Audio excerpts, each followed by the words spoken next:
Ja Leute, herzlich willkommen zu einem wunderschönen neuen Video auf diesem wunderschönen Kanal. Ich hoffe, euch geht's gut. Mir geht's ganz gut. Heute gibt's ein neues Video. Lasst gerne ein Like und ein Abo da für mehr.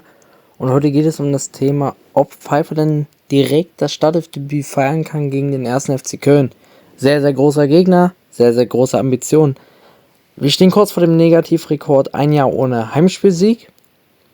Pfeiffer könnte da sein Debüt feiern. In Patrick Pfeiffer hat der 1. FC Magdeburg einen weiteren Innenverteidiger vom Format. Der 25-Jährige will Stammspieler werden, aber schafft er das auch? Das ist die Frage, die wir uns heute stellen wollen.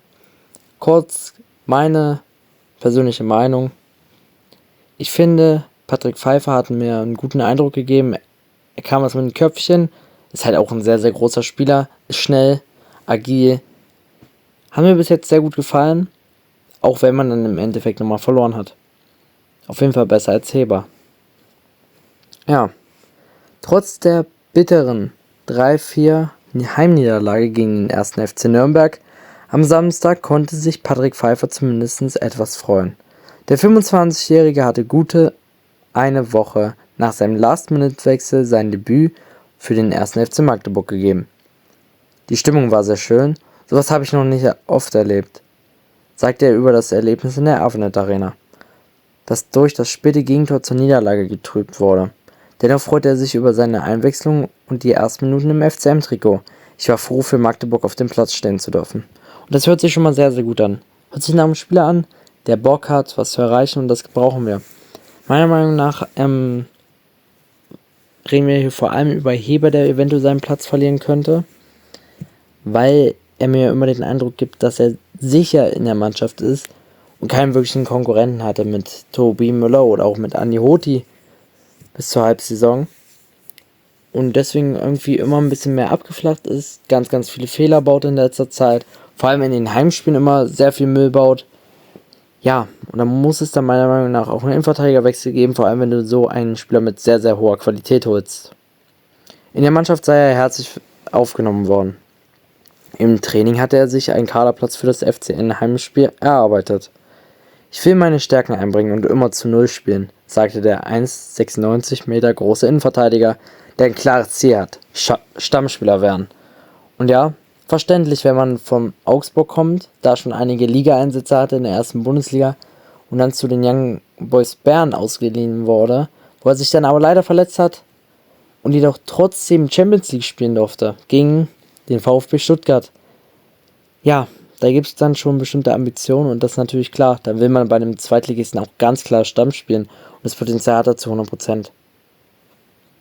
Aber die Frage ist dann natürlich, vertraut Tietz dann auch den etwas neueren Spieler?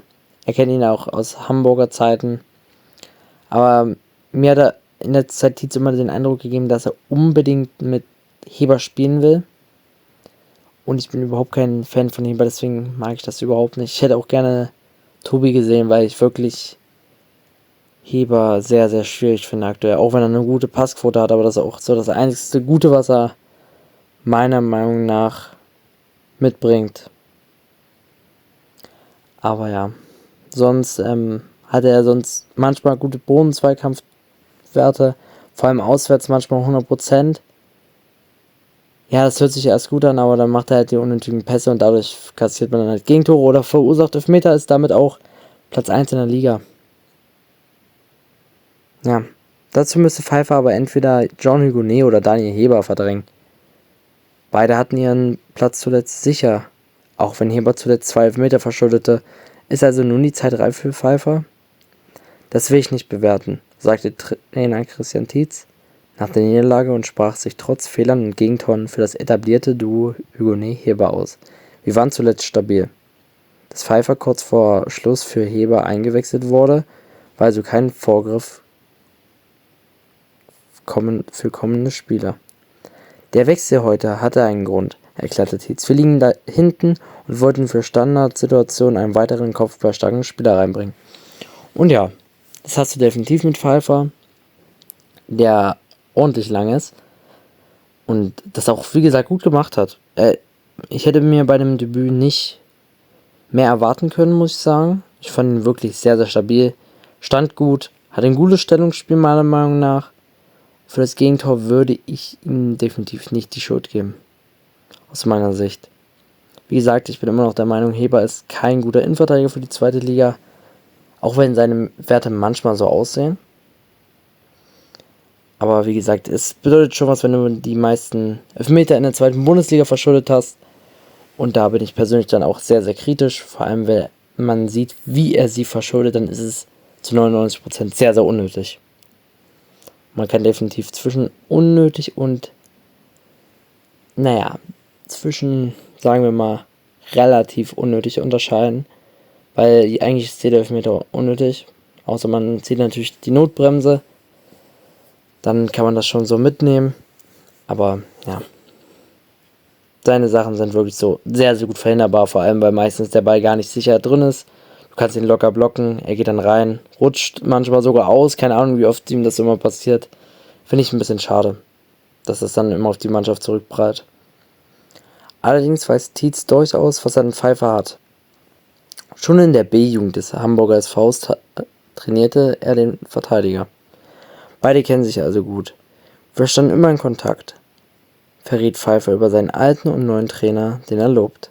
Christian Tietz lässt guten Fußball spielen und kann Spieler entwickeln.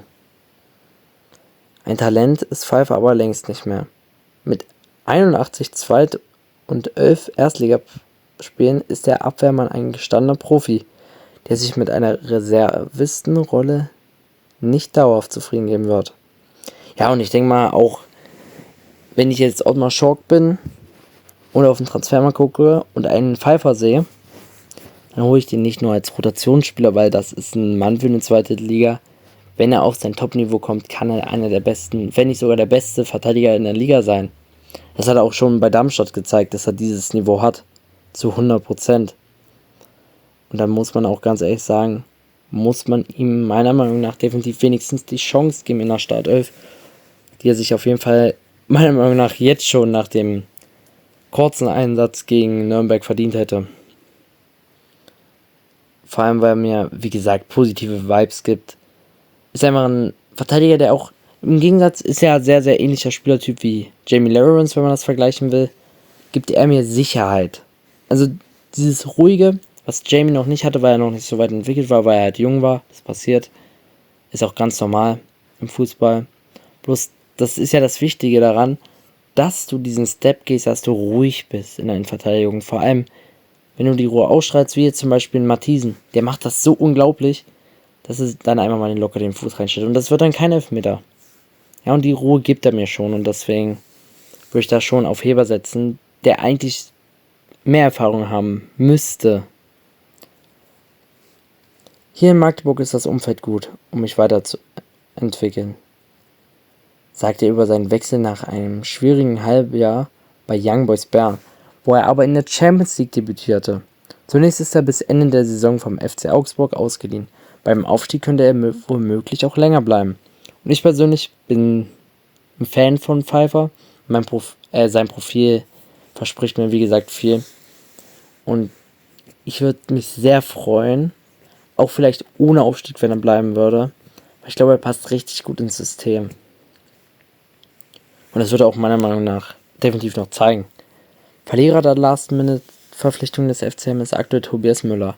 Der Ex-Kapitän rückte in der Verteidigerhierarchie auf Rang 4 zurück und hat es nun noch schwerer auf Spielzeit zu kommen. Für Tarek Şahin, der nach dem Türkei-Trainingslager vor dem festen Sprung ins Profiteam stand, wird die Realität nun auch wieder NOFV Oberliga Süd heißen, wo er in der U23 die Rolle des Führungsspielers einnimmt. Ja, das sind die Fakten. Ich persönlich bin sehr, sehr gespannt, was am Wochenende passieren wird, beziehungsweise am Freitag. Wen Tietz setzen wird, auf wen er sich festlegt. Eure Meinung dazu würde mich auch sehr interessieren. Ich habe sehr, sehr oft gelesen, auch vor allem in meinen Spieleranalysen, wie ich persönlich Heber finde. Hier habe ich nochmal meine offizielle Meinung gesagt. Ich bin bei euch da. Heber ist für mich aktuell kein Zweitliga-Profi gestanden. Macht zu viele Fehler leider dafür, auch wenn er gute Werte hat. Und damit lasst gerne ein Like und ein Abo da. Wir sehen uns hoffentlich beim nächsten Mal wieder und damit ciao, Leute.